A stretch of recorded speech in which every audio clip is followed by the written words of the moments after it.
Halo Sobatku Mistik Mustika dimanapun Anda berada.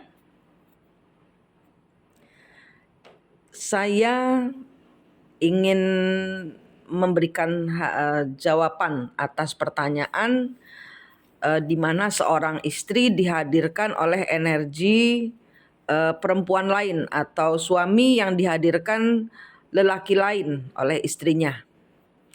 Di sini biasanya si suami itu meninggalkan anak-anak dan Anda biasanya bertahan di dalam rumah tangga dalam situasi yang tidak karu-karuan dan Anda berharap segera sadar pasangannya karena di sini kasihan anak-anak. Nah, alasan kasihan anak-anak ini yang harus kalian garis bawahi. Jadi di dalam sebelum kita membahas hubungan lebih lanjut soal hubungan Anda dengan pasangan Anda yang bermasalah dengan kehadiran orang ketiga, itu biasanya saya selalu akan bertanya, kasihan mana anak-anak bertahan di dalam situasi yang orang tuanya menghadirkan perempuan atau lelaki lain. Anak-anak akan menjadi depresi dengan Anda meniadakan figur bapak atau ibunya karena mereka kesengsem dengan perempuan atau lelaki lain dan Anda menyelamatkan mental mereka.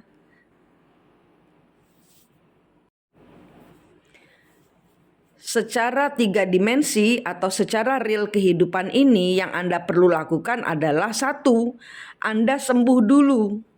2, Anda bertahan pada cahaya Tuhan untuk menyembuhkan diri Anda, membawa anak-anak dari lokasi di mana terjadi pertengkaran atau situasi di mana rumah tangga Anda bobrok, rusak. Nah, ini akan membawa anak-anak pada situasi yang depresi. Setelah Anda sembuh, Anda lihat di playlist saya. Anda harus ketemu kembar jiwa Anda. Anda harus mencabut pisau-pisau di dalam hati Anda, luka-luka hati di dalam hati Anda. Anda sembuhkan diri Anda sendiri dulu. Anda kembalikan mental Anda yang rusak, yang tercerai-berai, yang porak-poranda.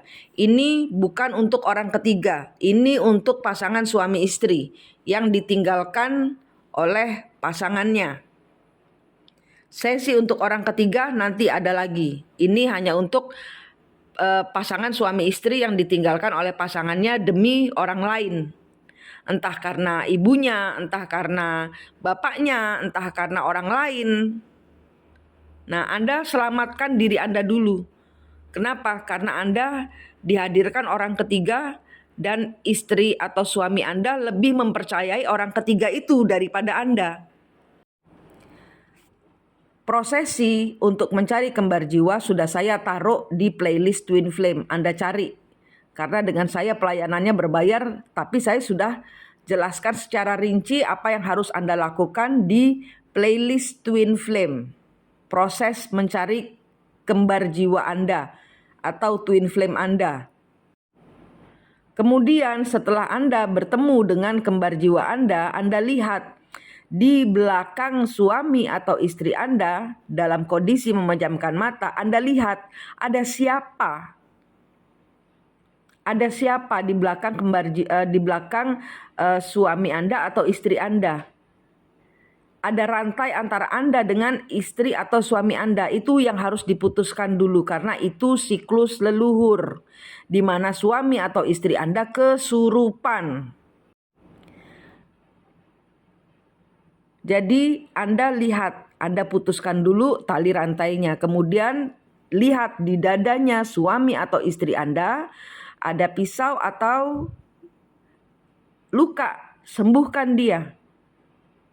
Kemudian lihat antara di belakangnya suami atau istri Anda itu ada tali atau rantai dengan suami Anda atau istri Anda, ya, dengan pasangan Anda dan leluhur di belakang dia itu lihat ada tali apa rantai, putuskan. Kemudian lihat antara Anda dengan leluhur di belakangnya pasangan Anda itu ada tali atau rantai, putuskan.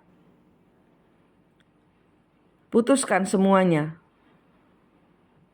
Minta maaf ke dia kalau memang ada kesalahan. Biasanya kalau Anda energinya bening, Anda bisa bertanya, sebenarnya kesalahan apa yang dilakukan oleh leluhur saya kepada Anda? Biasanya Anda, suami atau istri, zaman sekarang ini suami atau istri, zaman dahulunya Anda adalah orang ketiganya. Setelah Anda paham bahwa Anda adalah orang ketiganya, Anda harus mundur untuk membayar karma Anda. Selama 3-5 bulan Anda harus kuat melekat kepada Tuhan, bukan melekat kepada suami atau istri Anda. Ini proses Anda menemukan kembali sejatinya diri Anda. Ini tes Anda untuk melekat kepada Tuhan, bukan melekat kepada pasangan. Setelah 3-5 bulan, Anda membersihkan leluhur-leluhur yang zaman dahulu masih bertengkar. Mereka dimasukkan ke dalam rehabilitasi cahaya. Selesai karmanya, saya tidak membayar karma lagi kepada Anda, kepada orang ketiga pasangan Anda. Saya membayar karma ke Tuhan, jadi jangan siksa saya lagi. Dan kalau Anda suami atau istri yang dihadirkan oleh orang ketiga, Anda tidak saya biarkan untuk menceraikan pasangan Anda, karena nanti karma berulang. Yang perlu Anda lakukan adalah sadar dan tegas. Saya tidak mau ada orang ketiga dalam hubungan suami istri ini. Kalau Anda setuju tidak ada masalah tentunya. Tapi kalau Anda tidak setuju, dihadirkan orang lain dalam kehidupan Anda, protes. 1, protes. 2, tidak perlu marah-marah, tidak perlu cemburu, berikan ketegasan bahwa saya tidak bisa. Hubungan ini ada orang ketiga. Saya lebih baik mundur, ceraikan saya, lepaskan saya. Yang ada juga biasanya pasangan Anda tidak mau melepaskan Anda. Kenapa? Karena ini hubungan leluhur, dia juga bingung. Yang ada orang ketiga dinikahi siri. Dan kalau mereka bertengkar, mereka larinya ke Anda. Nah, inilah terjadinya ketidaktegasan. Biarkan mereka tidak mendapatkan energimu. Blokir saja dari pikiran, dari perasaan. Dari pikiran Anda itu ada tali, putuskan. Dari perasaan Anda, dari hati Anda ke hatinya dia, pasangan Anda itu ada tali atau rantai, putuskan. Ya, jadi yang tidak terhubung di sini adalah dari kepala tapi kalau Anda masih terhubung dan Anda masih percaya sama dia untuk menunggu selesai prosesnya ini karena ini harus dilakukan, dia tidak akan selesai. Tidak akan selesai. Anda kerukup dia di dalam, Anda tarik leluhurnya suami, Anda tarik leluhurnya orang ketiga, masukkan dalam rehabilitasi cahaya sehingga Anda pun tenang. Kerjakan PR-PR, tugas-tugas dari leluhur, yaitu menyebar cahaya kebaikan. Mundur dari energi untuk tidak terkait dengan pasangan Anda sampai mereka selesai pembayaran karmanya. Biarkan mereka selesai pembayaran karmanya. Anda percepat dengan cara Anda cepat ke Tuhan dan menutup seluruh energi. Jangan berikan sedikit pun energi kepada pasangan Anda ataupun orang ketiganya. Karena biasanya orang ketiga menyerang Anda. Jadi bukan pasangan Anda yang menyerang Anda, tapi orang ketiganya yang menyerang Anda. Karena pada zaman dahulu Anda merebut pasangannya, tapi itu adalah leluhur. Semua ini harus dinetralkan dengan cahaya Allah. Segala bentuk kesurupan leluhur harus diselesaikan dalam cahaya, tidak mengulang siklus, tidak ada nikah sirih, tidak ada cinta-cintaan. Apa yang belum selesai diselesaikan dalam cahaya Tuhan. Anda tidak membayar karma kepada leluhur, Anda membayar karma kepada Tuhan dengan cara berderma cahaya. Demikian yang saya sampaikan. Terima kasih.